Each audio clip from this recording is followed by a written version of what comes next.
गावकरी मंडळी, ज्या गावांची ओढ किंवा ज्या गावांचं स्वप्न अख्ख्या महाराष्ट्रालाच पडलं, ज्या गावांबद्दल महाराष्ट्रातला कानाकोपरा अगदी अभिमानानं छाती फुगून यावी असं बोलतोय, त्या गावी आज येण्याचा योग आला.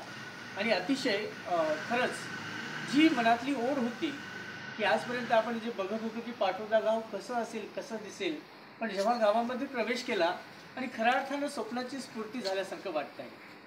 म्हणजे आजपर्यंत आपण जे बघितलं, व्हिडिओमध्ये पाहिलं होतं, आदरणीय पेरे पाटलां साहेबांबद्दल बघितलं होतं, त्यांच्या गावकरीबद्दल, गावातल्या लोकांबद्दल बघितलं होतं, आणि खऱ्या अर्थानं आज गावामध्ये पाय टाकल्यानंतर पहिल्या क्षणी दिसून आलंय की किती महान कार्य त्यांच्या गावामध्ये होते.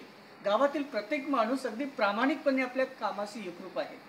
आणि म्हणूनच खऱ्या अर्थानं इथे जो विकास झाला, कारण छत्रपती शिवरायांचं जे स्वप्न होतं, छत्रपती शिवरायांचं स्वप्न जे होतं की रयतेचं राज्य निर्माण व्हावं आणि रयतेचं राज्य कसं असावं, आणि छत्रपती शिवाजी महाराजांच्या स्वप्नातलं रयतेचं राज्य इथं आल्यानंतर खरंच जाणवायला लागतं.